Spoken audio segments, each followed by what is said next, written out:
What makes you a great speaker isn't just the excellent delivery that you've had on stage. That is 20%. The rest of the 80% goes to the impact and the emotion that your audience feels once you're done speaking. Great speakers don't just want to speak on stage, they want to be remembered long after they left the room. And that is what today's video is all about. How you can speak with power, how you can command the room. It was Maya Angelou that said that people will forget what it is that you said.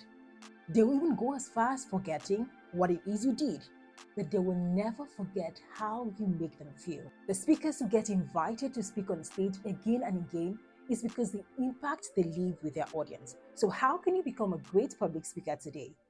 First things first, before you get on stage to speak on a particular topic, you need to know your audience. Speak from a place of authority. Never get on the stage to speak just because you're a speaker.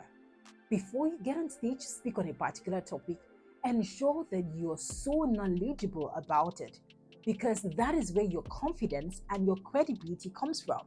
That is what is going to allow you to be able to pour your all when you're speaking to your audience, because your audience can spot the lie. They can tell when you are rambling, when you are not giving your best. Just the same way you watch a movie and you can tell that the actor is not delivering in that character that he or she is playing. It's the same way your audience gets to spot the lie. Never let that happen when you are presenting or speaking on the stage.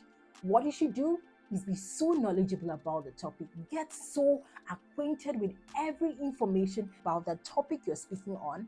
That way, when you are asked a question, you are able to comfortably answer those questions without rambling, and you're able to give your audience 100%. Next thing you need to do is, darling, know your audience. There's so many speakers who get on stage to speak and they don't get to ask questions. So what I do when I'm invited to speak on stage, who are the people that are going to be present in this room? Because when you know your audience, you know their needs, you know their interests, you know the tone that you're going to use with them, you know the level of knowledge that they have. So when you walk into the room, the things that you have prepared, the information that you want to share with them is one that they can remember. Don't be like Mr. A, I would like to call him Mr. A, where he walked into a hall expecting to speak to a bunch of students only to be met with a bunch of officers. Guess what? He was confused because he did not ask who his audience were. He just felt because he speaks, he'll be able to speak. No, when you're speaking to officers, when you're speaking to teens, when you're speaking to fathers, mothers, you're speaking to children, there's going to be a difference in the choice of language that you use. So yes, know your audience. That way you can communicate in their language. Imagine you're going to speak with teens right now, and there's an ongoing trend. As a great speaker, it wouldn't hurt for you to jump on that train. What does that do? It resonates with the audience. They feel like, oh my goodness, this speaker is amazing. I can relate with what he's saying, because he left where he was and came down to be able to connect with his audience. Great speakers build impact when they're able to connect with their audience. Which leads me to a very important point. Be able to engage your audience when you speak. As a great speaker, you should not just focus on your excellent delivery on stage. What you should do is, how can I get my audience to be part of this amazing thing that we are building? And how can you do that? By using visual aids, by asking your audience thought-provoking questions, by being able to pick up someone in the hall and say, all right, what's your thought on this? How would you best handle a situation like this? When you ask an audience a question, what it does is it makes that individual that you are asking a question part of the audience, so they feel like they are together with you. Now, from that person asking a question or answering the question, it brings participation. You get to ask another person. And what happens? Each time you ask a question, there is something that it does to the brain. Everyone begins to think. And when they contribute their quota to it, they feel like, oh yes, we are part of what is going on here. When next you have a presentation, think of objects you can work with that will aid that presentation. So for instance, right now, I'm saying confidence is a perfume. What did I do? Because I used an object during my delivery, that message sticks twice. Versus saying Confidence is a perfume, and you don't see any perfume inside. So when next you want to give a presentation, find out what visual aid, what object, what thing can I bring to this equation that will make it so beautiful. Now, another thing that you want to do if you want to become a great public speaker is being able to maintain eye contact with your audience. I don't know where some people got this, and you shouldn't be part of that number, where when speaking to an audience, they tend to look above. No, your audience can tell when you're not looking at them. You are trying to communicate something that is going to benefit them. So the triangular effect will help you to be able to maintain eye contact. What does the triangle effect mean? So in this case, you get to look at one person's eye on the left, look at another person's eye on the right. So it is like an inverted triangle. Say you're speaking to one person, look at the right eye, look at the left eye, and you look at the mouth. So it gives you an inverted triangle. That way, you're not panning aimlessly in the room, but you're able to look at each person, just the same way I'm looking at you right now while speaking. How can you become good at making eye contact? It's simply with daily conversations. Yes, when you're going to get that cup of coffee, be sure to maintain eye contact with the person when saying good morning. Don't just say good morning and you're looking down, or say hello and you're looking down. Try to look at the person. When you're having just a simple conversation with someone, maintain eye contact. That way, when you are speaking on stage, you're able to look at one person, look at another person, and look at this other person, and just like that, you will become excellent. Why is it important to be able to make good eye contact? It is building trust and connection with your audience, and a great speaker needs that. You need to be able to connect with the people that you are speaking with. Don't make this mistake when practicing for your presentation. Practice your presentation like it is the main day. Give it your 100. Great speakers don't just speak on stage for the first time. They speak in their room, deliver it like their audience were right in front of them. A great speaker is able to see their audience in their mind's eyes first before the main day, the DJ. So if you tend to see your audience for the first time when you are having that event, that is totally wrong. You want to be able to picture your audience. That way, you're already creating the energy in the room because your audience feeds off your energy. Give it your 100. Practice, review, practice. Know, when am I going to have this body posture? What am I going to do at this point? What am I going to say at this point? When you get to do that during your practice, you will give your 100% on that stage. But if your delivery is low when you're preparing, the 100 is never going to come. You are as good as how you practice. One beautiful tool that will help you when speaking is gestures. I look at the gestures that we make as subtitles. I can decide today to speak or make this video without a subtitle. What happens? Yes, you hear me, but when you get to see a subtitle, you hear it twice. See what that does. I can say, here are 3 things you must do today to become a great public speaker. It is very different from, here are 3 things that you can do today to become a great public speaker. The emphasis when you're gesticulating, but not all over the place. When you are gesticulating, what you do is emphasize the point. Whether you're giving 1, whether you're giving 2, you're giving 3, that makes your audience get the message twice than they would have gotten it if you're not gesticulating. And when you get to gesticulate around the power sphere. What does this mean? Some persons try to gesticulate downwards. That doesn't show authority, that doesn't show confidence. So when you're speaking, gesticulate around the power sphere. Okay, did you know that your voice is your most powerful instrument as a speaker? Yes, and because it is an instrument, you're supposed to play with it. Imagine I was playing a piano right now and I just chose to focus on one key. Boring, right?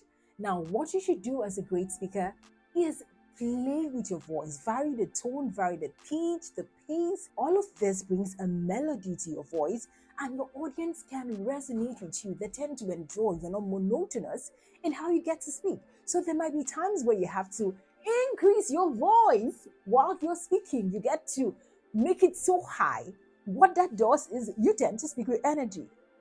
And there's going to be a moment where you draw your audience in by lowering your voice and getting them to connect with you. So vary your tone, vary your pitch, vary your pace when you speak on stage. Know when to pause, which takes me to one beautiful ingredient that every speaker must have. You must master the power of pausing. Many people think pausing is awkward, but I beg to disagree. When you pause appropriately, you're able to win your audience even more. So here are 4 things you tend to get when you master the art of pausing. Number 1 is that you're able to allow the information sink in the mind of your audience.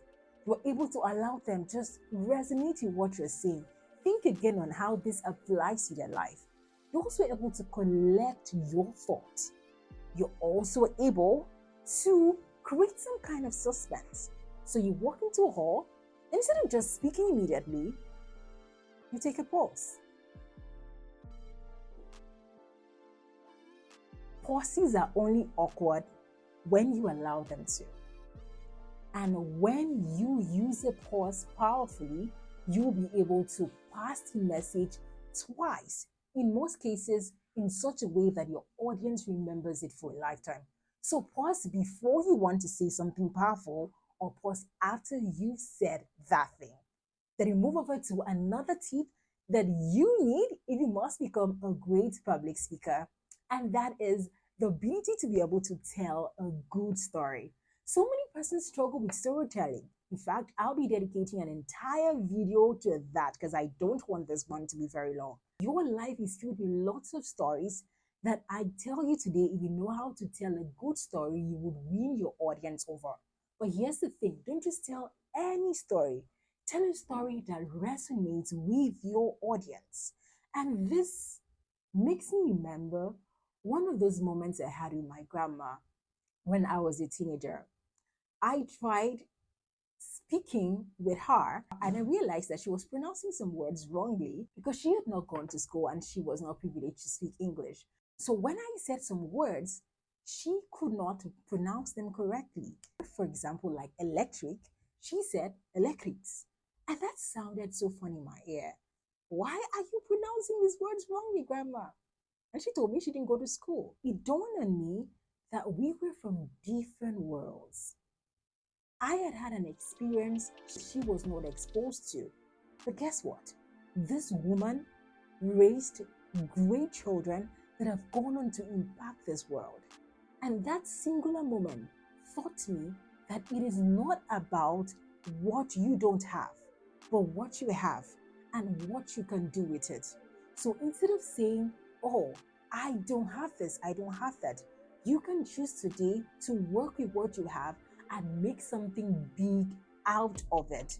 You don't need to be blessed with everything, just like my grandma who didn't have, but she turned out to produce great children, impacting them, that I am reaping from that impact. So yes, when telling a story, what's in it for you and what's in it for the audience? Your story is so powerful and the world needs to hear it. You can choose to tell your story, you can choose to tell a story of someone else, but tell a story with so much passion that the audience believes you and they feel the emotion behind that story. And this takes me to a final point. As a great speaker, you want to end on a high note. So many persons focus on how well they start a presentation and leave out the ending. The end is equally as good as how well you begin. It's like a journey. You are taking us on that journey. So you can start well and end wrong. End on a high note. End with a call to action that you want your audience to do. End with a thought-provoking question that will get them thinking. You could choose to even end with a story or reiterate a point that you have made before. And that is why I say that great speakers aren't just the ones who get on stage and speak so well. They're able to influence your audience. They're able to make your audience feel good. So when you're thinking about your presentation and you're getting nervous, it's because you're focusing on you. But if you focus on what can I say today that can impact and inspire my audience? Because as a wise man once put it, you'll pass this way but once. Any good that I'm going to do, let me do it, for I might not pass this way again. The audience you're speaking to today, you might not get to speak to them tomorrow because you have other places to speak at. So when you get on that stage, ensure you speak with authority, ensure you speak with power, and ensure that you leave your 100, because you never can tell what that word you would say or those words you would say to an audience, the impact it would have, even if it's just one person. Become a better public speaker because you can. If you are not good at speaking, you can become better. And if you think you're good at it, you, my friend, can become great. See you in my next video.